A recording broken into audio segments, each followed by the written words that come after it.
అడవికి రాజు అనే సింహం అయినా ఒకవేళ చచ్చిపోతే దాని మీద బతుకొని కుక్క బెటరు.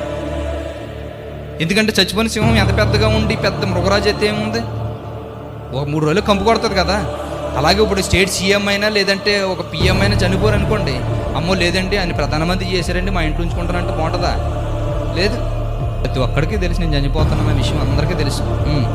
వాడికి ఇంకెప్పటికీ సూర్యుని కింద జరిగే వాటికి ఇప్పటికీ కూడా వాడికి వంతు లేదు అంటే అర్థం ఏంటి? ఇంకా వాడి భూమి మీద అనే దానిలో ఇంకా వంతు కోల్పోయాడు.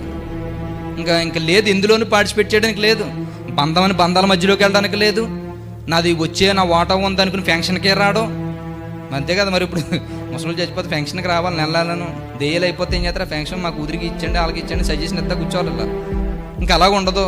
ఒకవేళ పగ పెట్టుకునే చనిపోయాడు అని అనుకుంటే పాకిస్తాన్లో చాలామంది మన వాళ్ళు చంపించిన వాళ్ళు ఉన్నారు, మన వాళ్ళని వీళ్ళు చంపించిన వాళ్ళు ఉన్నారు, మన వాళ్ళు చాలామంది ఒకరికొకరు చంపించిన వాళ్ళు. వీళ్ళు ఏం చేస్తారు? పగ పెట్టుకుంటారు. అప్పుడు ఏం చేయాలి? అయిపోవాలి. ఒక్కొక్కరు ఈ దెయ్యాల కింద వచ్చి రాత్రులు లెక్కడెత్త ఉండాలి. ఒక్కొక్కరిని ఆ దెయ్యం చంపించిన దెయ్యం కింద మారి చంపించిన అందరూ చచ్చిపోతారు. ఇంకా ఎందుకంటే ఈ పరిస్థితుల్లో ఉంటారు కాబట్టి.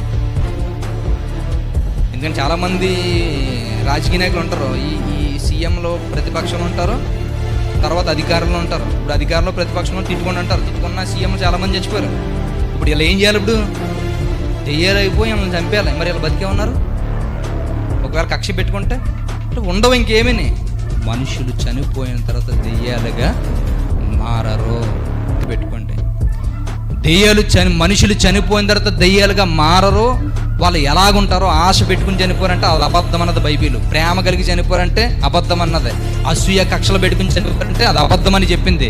వాళ్ళ ఇంటి చుట్టూ తిరుగుతారంటే వాళ్ళ ఇంటికే రారు, వాళ్ళు నిన్ను మర్చిపోతారని చెప్పింది. వాళ్ళకి ఇక భూమి మీద సూర్యుడి క్రింద వాళ్ళకి ఏది ఆగమేమీ లేదు అని డిక్లేర్ చేశాడు దేవుడు. మరి దెయ్యాలు లేవా? ఉన్న దెయ్యాలు. దేవుడు ఉన్నాడన్న విషయం ఎంత నిజమో దెయ్యం ఉన్నదన్నది కూడా అంతే నిజం. ఎందుకని అడిగితే ఈ భూమి మీద దైవశక్తి ఉంది, దెయ్యం శక్తి ఉంది. ఎందుకు అని అడిగితే పరిశుద్ధ గ్రంథంలోనే కూపల్లగా రాశాడు. మనం బ్రతుకుతుంది ఎక్కడట?